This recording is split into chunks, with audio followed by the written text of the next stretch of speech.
.com. Y yo quería preguntarte primero, ¿por qué existe tanta diferencia o la diferencia entre las cifras de fallecidos que, por ejemplo, reporta el MINSA y las cifras de fallecidos que reporta cada DIRESA, cada Dirección Regional de Salud? Sí. Esa es una muy buena pregunta y lamentablemente no tengo una respuesta clara. Cuando se le hizo esa pregunta a la doctora Massetti, a la ministra de Salud, dijo que, bueno, la realidad es que la manera como el MINSA está haciendo contabilidad y las DIRESAs hacen contabilidad es claramente distinta, ¿no? Tenemos un reporte donde sale la cantidad de casos positivos, la cantidad de muertes por COVID y comparamos, ¿no? Por región. Entonces, desfase hay. Cuando se hizo esta pregunta a la doctora Massetti dijo que era porque el MINSA no solo contabilizaba sintomáticos, ¿no? Pero lamentablemente cuando uno hace los cálculos para poner solo sintomáticos y sintomáticos, o sea, no, los números no encajan.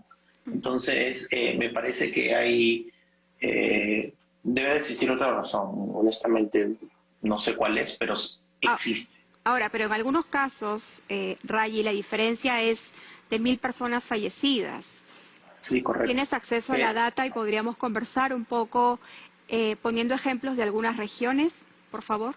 Sí, claro. A ver, si uno va a opencovid-peru.com, hay una sección donde dice desfase, ¿ya? Dentro del desfase hay una tabla y hay varios ejemplos, ¿no? Por ejemplo, si quieres hablar de casos positivos, cuánta gente ha sido encontrada con COVID, ¿no? Casos positivos, el reporte del MINSA dice que hay 53.236 en Arequipa, por ejemplo. Pero si tú vas a Arequipa y le preguntas a la DIRESA, te van a decir que hay 157.931, ¿no? Casi 100, más de 100.000 más, ¿no?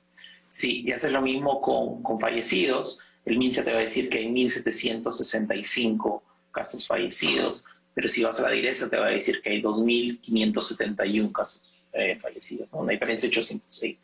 Entonces, vas región por región, vas a ir encontrando una diferencia y al final cuando sumas todo, ¿no? Ves esa diferencia, ¿no? En vez de 40.686 fallecidos en el MINSA, encuentras pues 55.947 en todas las DIRESAs. Es algo que hemos estado viendo, desfase que hemos estado traqueando desde julio del año pasado y cada mes, cada día que pasa es un poquito más grande, ¿no? Rayi, buen día. ¿Se hace necesario un sinceramiento de cifras en la actualidad para que no haya esta diferencia tan marcada entre Ministerio de Salud y regiones? Yo creo que en este momento lo más importante es saber que podemos medir la cosa correctamente hoy, ¿no? Los números de las tendencias de la última semana o de las últimas 2 semanas. Eso es importante. ¿Por qué? Porque todas estas cuarentenas focalizadas, se supone, están basadas en indicadores, ¿no? El RT está basado en fallecidos, en fin, diferentes indicadores que se han publicado en su momento por el presidente Sagasti. Entonces, te quieres asegurar de que siempre tienes esa información sin un desfase también. Porque si te demoras 3 días en recibir esa información, y lamentablemente es un reporte del CS, a veces hay un desfase de 2 días, hasta que le llega al presidente 3 días, no quieres tomar decisión con cosas que son 3 días tarde, quieres tomar decisión con información al segundo, ¿no? De lo último que tienes. Y lamentablemente todavía no hemos puesto una inversión para que el CDC pueda empujar esos datos de manera eficiente, ¿no? Hay demasiados procesos manuales. Rayi, cabe mencionar que toda la información que tú presentas en OpenCovid/Perú es con información abierta, con la información pública, ¿verdad?, del propio Estado peruano. A mí me interesa el acápite que dice semáforo epidemiológico, porque es así como podemos medir y tener una idea de cómo va la cosa por regiones. Voy a poner solamente el caso de Lima Metropolitana para que tengamos una idea. En Lima Metropolitana, al 22 de noviembre del 2020, teníamos 44 casos por 100.000 habitantes. al 17 de enero del 2021 ya tenemos 187 casos por cada 100.000 habitantes. ¿Es así en la mayoría de regiones? Cuéntanos un poco cuáles son las regiones que más te preocupan y en todo caso la consecuencia es evidentemente que la situación está al alza.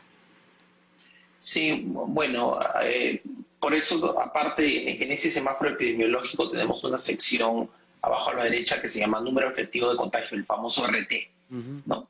Que lo que me dice simplemente, en vez de darme el valor actual de cuántos casos por 100.000 habitantes hay, me dice la tendencia, si está subiendo, si está bajando. Porque al fin y al cabo, uno quiere tomar decisiones basadas en las dos cosas. ¿Cuál es la situación actual? Pero ¿a dónde estoy yendo? ¿No? ¿Está acelerándose o desacelerándose la situación? Lamentablemente los valores de RT, que hemos estado publicando eso por un tiempo, estábamos desde Open COVID Perú sonando la alerta desde el 1 de enero, ¿no? Los valores están demasiado altos, ¿no? Los quieres debajo de 1 y en cambio Lima Metropolitana, como estás hablando, está en 1.69. Y ahora estábamos haciendo el cálculo de eso este último día y está un poquito más alto, ¿no? Entonces, estamos en una situación donde definitivamente la cantidad de casos positivos han aumentado. En el mismo reporte tenemos una sección de camas UCI. Las camas UCI están al 100% en varias regiones, ¿no? Miramos las capacidades de camas hospitalarias, las camas tradicionales en un hospital, y se está acercando demasiado al 100%. No está ahí, pero ya son números más altos, ¿no? Claro, Entonces, a la fecha, Rayi, por ejemplo, en Lima, ¿cuántas camas UCI disponibles hay? sí, nosotros tenemos un reporte que actualizamos diariamente, que se llama UCI disponible, ¿no? Y son datos de su salud. Nosotros no solo utilizamos datos abiertos, pero datos abiertos de 8 o 9 diferentes fuentes. Su salud sí ha hecho un buen trabajo de exponer sus datos abiertos, solo que nadie va, están escondidos en diferentes lados. Nosotros hacemos ese trabajo de recopilación de los lugares escondidos donde sabes que puedes encontrar los datos, ¿no? Su salud, el reporte de UCI disponible, básicamente te lo desglosa por región y te lo desglosa por hospital, ¿no? Entonces tú hablas de Lima, por ejemplo. En Lima hasta hoy día hay 975 camas UCI disponibles, y disculpa, en total.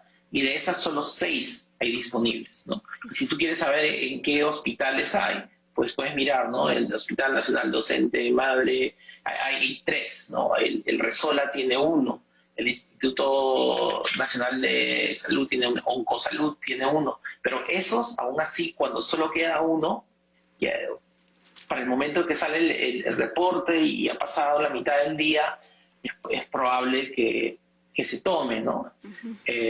Pero es una buena manera de por lo menos ir viendo en qué hospital, en qué clínica es a la que tengo que llamar, porque si no sabes exactamente dónde es, hay que llamar a todas y simplemente te van a decir que no hay camas UCI, ¿no? Rayi, ahora la gran pregunta de la gente es, a partir de mañana entran en vigencia las medidas sanitarias, la cuarentena focalizada en 10 regiones en las que se está en situación extrema como Lima y Callao, van a ser con mayor intensidad. ¿Esto puede o no aliviar ese semáforo que cada día está más rojo? A ver, hay 2 preguntas ahí, creo, escondidas. La primera es si va a tener un efecto, ¿no? Yo sí pienso que va a tener un efecto de reducción. ¿Va a resolver la situación en 15 días? Lo dudo mucho. No creo que exista nadie que diga, con estas medidas en 2 semanas todo va a estar perfecto. No es así, ¿no? Entonces, tenemos que ver bien cómo se implementa. También tenemos el riesgo de que hemos visto cómo se han implementado las cuarentenas en el pasado, los años pasados, y no ha sido una medida muy perfecta. Lo mezclamos con cosas que generaban aglomeraciones, ¿no? Con cosas que intentar reducir la movilidad causaba que no utilices su carro, en fin. Entonces hay medidas, va a depender bastante de cómo lo implementamos, ¿no? No va a estar solucionado en 2 semanas, eso sí te lo puedo decir. Estos números son demasiado altos para decir que va a pasar eso. ¿Podríamos hablar de un mes o de un periodo mayor? No lo sé y honestamente depende bastante de la actitud, de cómo reaccionamos, cómo acatamos. Y en verdad sí siento que es una situación difícil para nuestros gobernantes en general, ¿no? El momento que estamos extendiendo cuarentenas, el impacto económico es muy alto, muy alto.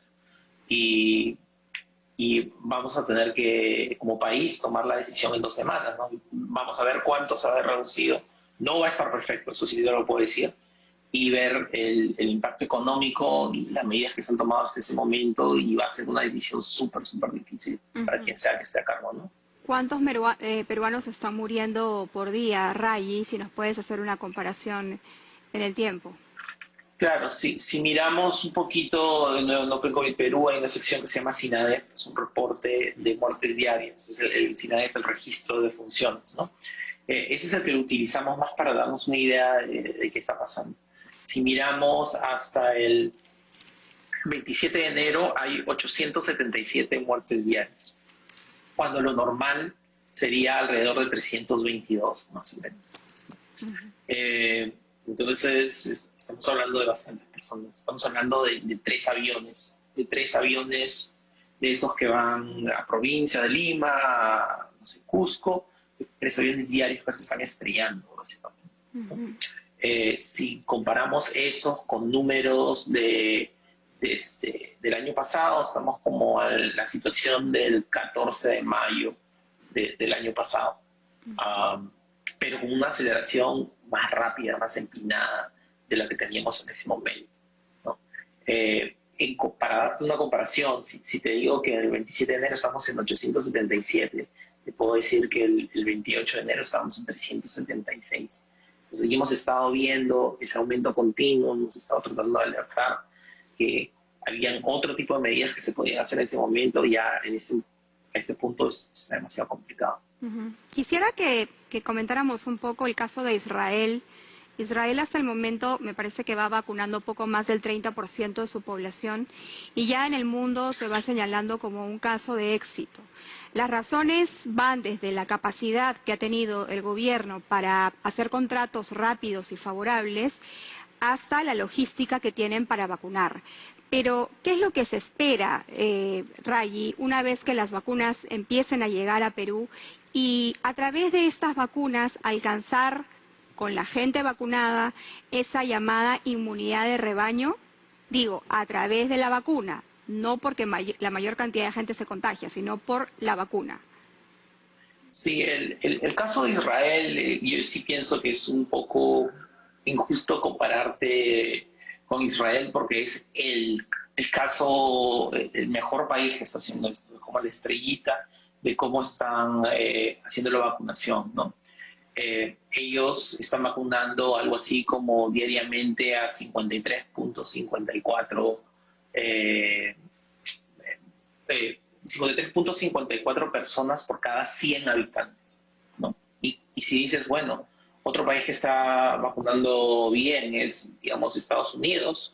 En Estados Unidos tienes a 8.42 personas por cada 100 habitantes. Es una diferencia brutal, y estás hablando de Estados Unidos, ¿no? Vacunando. Entonces, lo que queremos saber realmente es cuál va a ser, y por lo menos yo personalmente, con este primer lote, a mí me interesaría saber qué tan rápido podemos vacunar. No lo sabemos.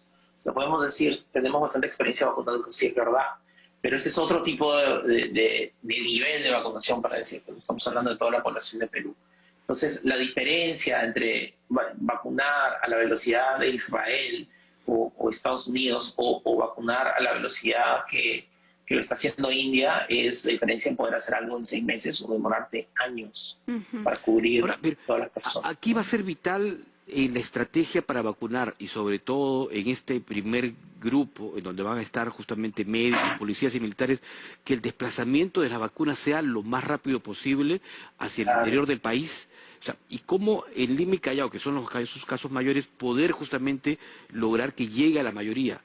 ¿Podrá darse todo esto en un mes o en menos de ese tiempo? ¿Me estás hablando para el lote que está llegando Sí, actualmente? del millón de vacunas. El millón de vacunas son 500.000 personas que tenemos que vacunar. Va a depender bastante de la velocidad. Yo sí quiero ver qué pasa la primera semana, porque podemos asumir, podemos decir, bueno, podemos vacunar a esta velocidad, pero realmente no sabemos. Alguien que te dice que sí sabe o está adivinando, tiene información que yo no tengo por otro lado, ¿no? Queremos ver esa tendencia, qué es lo que pasa en la primera semana, cuánto estamos vacunando, cuántas personas por día. Al final, inclusive, el proceso de vacunación del primer lote es más fácil que de los otros. ¿Por qué? Porque son de primera línea, no es la gente principal. Entonces, ¿qué tienes que hacer? Solo mueves la logística al hospital, mueves la logística a la base militar, mueves la logística al centro policial. Toda la gente viene y haces la vacuna y son gente que está entrenada de cierta manera. Eso es distinto a vacunar a una población, ¿no? Decirle, tú, persona X, tienes que venir a este colegio en tal fecha. El nivel de orden, el nivel de estructura, el nivel de logística para este primer lote es distinto a los otros, ¿no? Entonces, inclusive, si es que tenemos una buena medición de qué tan rápido podemos vacunar a la gente de primera línea, yo también asumiría que es un poco más lento para el resto de la población. Por eso, medir exactamente cómo estamos haciendo este primer lote va a ser esencial para poder dar estimaciones de los otros lotes que llegan en el segundo semestre, ¿no? Bien, muchas gracias a Rayi Burkum, científico de computación, conversando con nosotros esta mañana, con data importante, ¿no es cierto?, sobre lo que está pasando en nuestro país respecto del coronavirus. Quiero mencionar que 202 personas han fallecido y 3.479 se contagiaron con COVID en las últimas 24 horas, Ricardo, según información del MINSA. La cifra oficial entregada anoche.